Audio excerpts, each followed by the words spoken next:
Hey, I wanted to show you my route to school every day, so let's start. I recorded this video 2 weeks ago. I was really bummed about the start of the rainy season in Hue.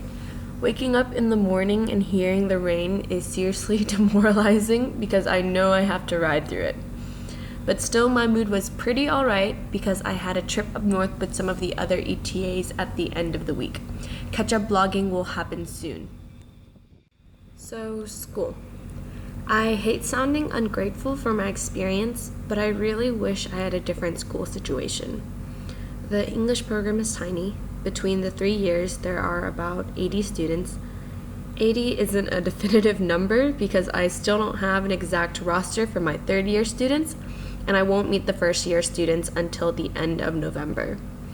There are 4 English teachers in the department, and they seem stretched thin just as much as I am, either because they have children and are currently pregnant, or because they're working side jobs because their salary is severely lacking.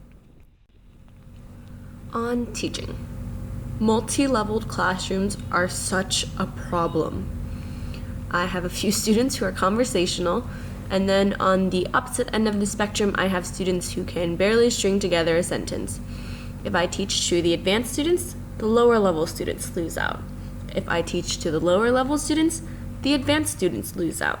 And in reality, when I teach somewhere in the middle where most of my students are, both the advanced students and the lower level students lose out.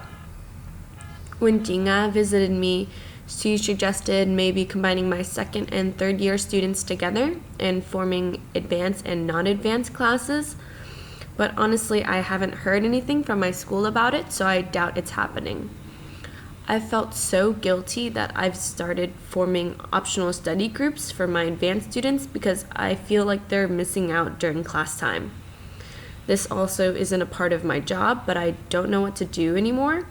I've considered doing station teaching, where each group of proficiency would have their own activity to work on, but it's requiring way too much planning and time.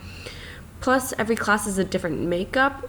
I never know which students are going to be in attendance, so it's hard to create groups ahead of time. Generally, there's about 10 students absent at any moment. This is Via Bridge, aka the bane of my existence.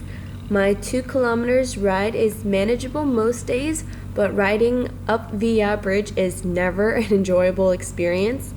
For the other ETAs, 2 kilometers is just shy of the distance from the Rising Dragon Hotel to the Army Guest House. 2 weeks ago, when I recorded this, I began looking into other living options. Now, as I'm recording the voiceover and uploading this, a move is going to happen. There are a lot of reasons for wanting to move. First is the distance. I put on a good face about it for a while, but 2 months in, I just can't do it anymore. It's not just the distance to and from school. It's, hey, I have a 2 or 3 hour break between my morning and afternoon classes. I would love to get back to my room to rest or take a nap, but the bike ride would be so exhausting, it's not worth it. So instead, I either hang out at school by myself or set up shop at a restaurant or cafe for a while. The physical exertion isn't helpful when I'm sick, which becomes a feedback cycle. I'm low-key sick. I ride my bike through either the heat or rain. I get a bit worse, and the cycle continues until I get really sick. Up until this week, I couldn't justify taking a taxi to work. In my head, I reasoned, this is my daily commute to work.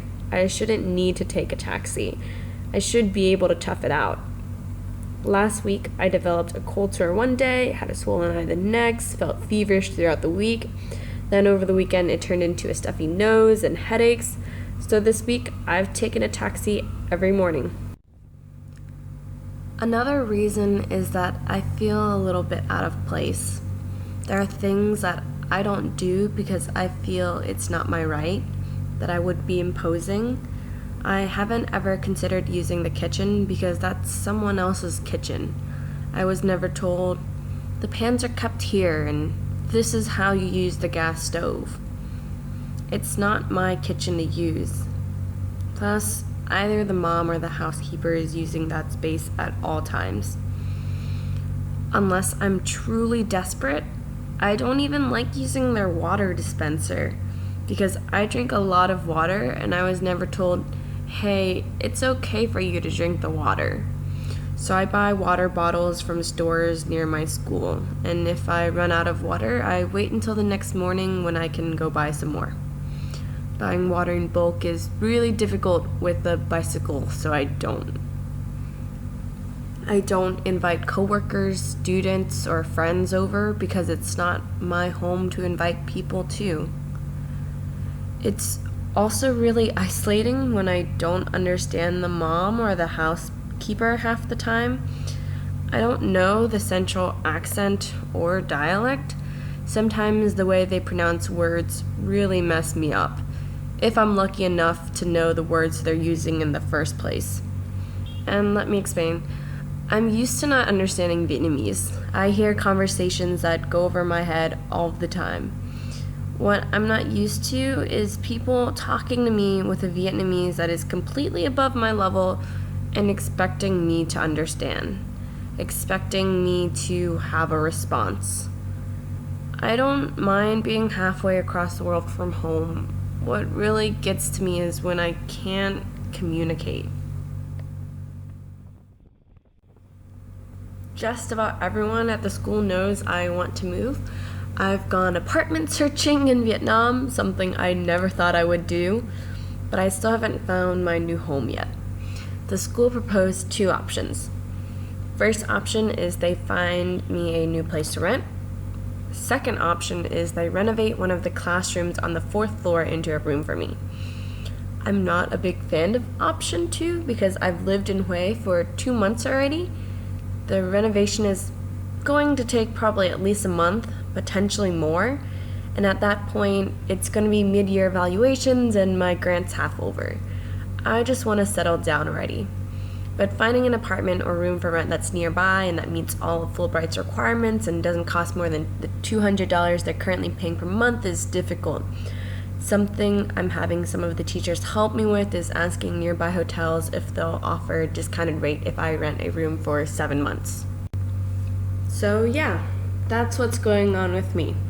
To recap, teaching is extremely challenging, but I tell myself this may be the most difficult work situation I'll ever be placed in, so it only goes up from here. My canned answer when anyone asks me, how's the home situation, is, it's okay. But there's progress, things are in motion, and at some point I will have a new place to move to. Finally, my Halloween party is in less than 48 hours and I still have a lot of work to do. So that's it. That's my ride from home to work. 8.5 minutes. Thanks for keeping up with me, for listening to my problems. It's nice to know that I'm not in this alone. I'll let you know what happens as soon as things change. See you around.